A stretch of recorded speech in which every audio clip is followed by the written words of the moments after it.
करणारे 2 सराईत चोरटे जेरबंद करण्यात आल्याची माहिती नाशिक ग्रामीण पोलिसांनी दिली आहे। सदर कारवाई नाशिक ग्रामीण स्थानिक गुन्हे शाखा आणि सटाणा पोलिसांच्या संयुक्त कारवाईत करण्यात आली।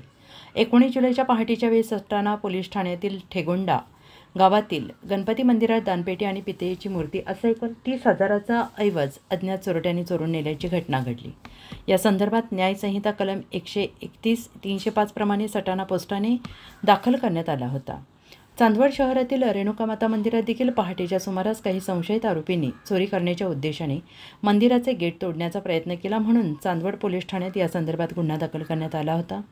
पुण्याचे समांतर दिसून आल्याने नाशिकचे ग्रामीण पोलीस आणि स्थानिक गुन्हे अन्वेषण शाखा पोलिसांनी संयुक्त कार्य करत या प्रकरणात भगवान गोमापिंगळे वय वर्ष 24 राहणार मातोबा शिंगवे तालुका चांदवड नाशिक आणि संशयित भाऊराव रघुनाथ पवार वय वर्ष 30 राहणार सावरगाव तालुका येवला नाशिक या 2 संस्थेत त्यांना नाशिक ग्रामीण स्थानिक गुन्हे शाखेचे पोलीस निरीक्षक रवींद्र मगर, सटाणा पोलीस स्टेशनचे पोलीस निरीक्षक योगेश पाटील यांच्या पथकाने ताब्यात घेतल्या असून त्यांच्याकडून मुद्देमाल हस्तगत करण्यात आलेला आहे। सदर कारवाई ही सटाणा पोलीस आणि स्थानिक गुन्हे शाखेच्या पोलिसांनी संयुक्तपणे केलेली असून या कारवाईत सटाणा पोलीस ठाण्याचे पोलीस निरीक्षक योगेश पाटील, अतुल बोरसे तसेच रेल्वे पोलिसांच्या मदतीने सदर तपास करण्यात आल्याची माहिती नाशिक ग्रामीण पोलीस अधीक्षक बाळासाहेब पाटील यांनी दिली आहे। नाशिक जिल्ह्यातील पाटेथळे हनुमान मंदिर आणि पाटेथळे शरणपूर देवी मंदिरातून दानपेट्या फोडून 30,000 रुपयांची चोरी, घट्टण पोलीस ठाण्यात गुन्हा दाखल क्रमांक 195/2024 380 457 311 भारतीय दंड विधान स्थानिक गुन्हा शाखा आणि घट्टण पोलिसांची संयुक्त कारवाईत 2 सराईत चोरटे अटकेत। अटक आरोपी आकाश गणपत पिंढे वय वर्ष 23 राहणार साळेगाव सिन्नर, माधव सूर्यवंशी उर्फ चहा 30 राहणार साळेगाव सिन्नर। आरोपींकडून 2 दुचाकी जप्त, अनेक मंदिर चोरींची कबुली। कारवाईत पोलीस अधीक्षक बाळासाहेब पाटील, अप्पर पोलीस अधीक्षक तेजसिंह संधू, उपविभागीय अधिकारी विपिन गणुडे, निरीक्षक दिलीप मगर यांच्यासह विशेष पथकाचा सहभाग। पोलिसांचे आवाहन, धार्मिक स्थळांवरील चोरीवर कठोर कारवाई सुरूच राहणार। पवारवाडी पोलीस स्टेशनच्या हद्दीमध्ये एक देशी कट्ट्यातून फायरिंग झाल्यासंदर्भातली घटना होती। या फायरिंगमध्ये एका व्यक्तीला पायावर आणि छातीच्या डाव्या बाजूला जखमा झालेल्या होत्या। या संदर्भातली गंभीर दखल घेत पवारवाडीला एक गुन्हा दाखल करण्यात आलेला होता। यामध्ये 4 आरोपी हे त्या ठिकाणाहून फरार झाले होते। या संदर्भात स्थानिक पोलीस ॲडिशनल SP मालेगाव यांच्या नेतृत्वाखाली आणि LCB यांच्या विशेष टीम यासाठी सातत्याने कार्यरत होत्या। हे चारही आरोपी यांच्यावर वेगवेगळ्या स्वरूपाचे गुन्हे आहेत, गंभीर स्वरूपाचे गुन्हे आहेत। या बाबतीमध्ये माहिती मिळाल्यानंतर कल्याण रेल्वे स्टेशनच्या परिसरामध्ये सापळा लावून LCBने या 4ही आरोपींना अटक करण्यामध्ये यश मिळालेलं आहे। हे 4ही आरोपी हे गोव्याकडे पलायन करण्याच्या बेतात होते। तसे करत असताना त्यांना त्या ठिकाणून अरेस्ट केलेली आहे। त्यांच्याकडून या बाबतीमधला मुद्देमाल काही हस्तगत केलेला आहे, काही करणं बाकी आहे। या बाबतीमध्ये त्यांनी गुन्ह्याची कबूल दिलेली आहे।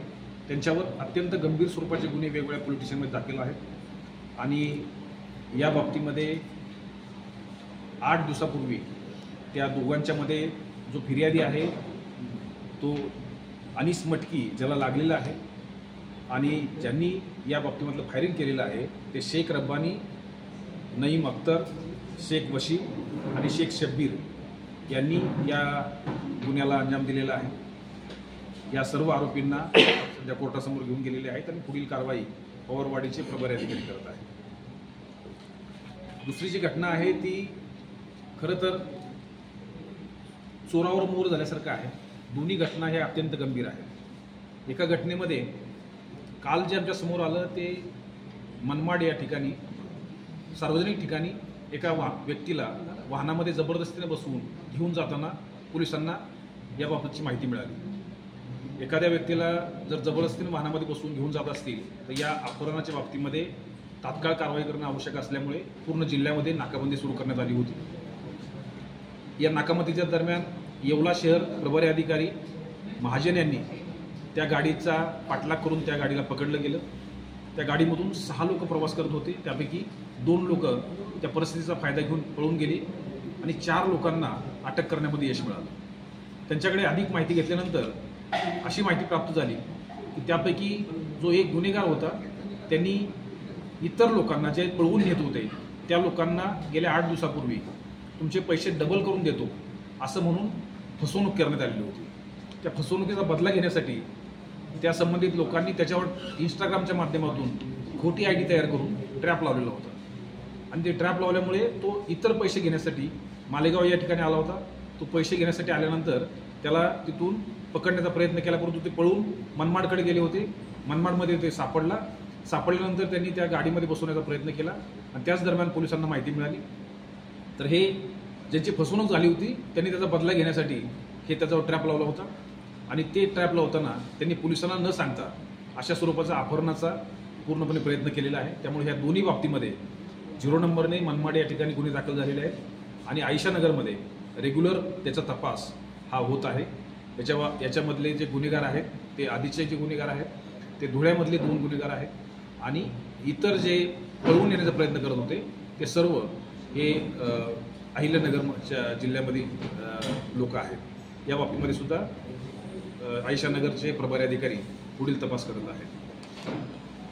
जे मंदिर चोरीच्या गुन्हे याच्यामध्ये अलीकडच्या काळामध्ये काही घटना घडलेल्या होत्या. यामध्ये अत्यंत संवेदनशील अशी रेणुका मातेच्या मंदिरामध्ये चोरी करण्याच्या उद्देशाने 2 लोक आत गेल्यासंदर्भातली माहिती मिळाली होती. याबाबतचा गुन्हा हा चांदवड पोलीस स्टेशनमध्ये दाखल झाला होता. त्याचप्रमाणे सटाणा पोलीस स्टेशनच्या हद्दीमध्ये ठेंगोडा गावामधील गणपती मंदिरामध्ये अशाच प्रकारची चोरी झालेली होती. त्यामध्ये दानपेटी आणि गणपतीची मूर्ती याची चोरी झालेली होती. हा अत्यंत संवेदनशील विषय असल्यामुळे स्थानिक प्रभारी अधिकारी योगेश पाटील आणि LCBचे प्रभारी अधिकारी श्री मगर यांच्या संपूर्ण टीम याच्यासाठी कार्यरत होत्या. याबाबतची माहिती मिळाल्यानंतर 2 आरोपींना अटक करण्यामध्ये LCBला यश मिळालेलं आहे. भगवान गोमा पिंगळे आणि भाऊराव पवार हे राहणारे येवला आणि चांदवडचे आहेत. हे रेकॉर्डवरचे गुन्हेगार आहेत आणि यांच्याकडून सटाण्यामध्ये गेलेल्या मूर्ती आणि इतर साहित्य हे जप्त करण्यामध्ये यश मिळालेलं आहे. अधिक घरफोड्या ज्या आहेत किंवा इतर मंदिर चोऱ्यासुद्धा याच्यातून उघडकीस येण्याची शक्यता आहे.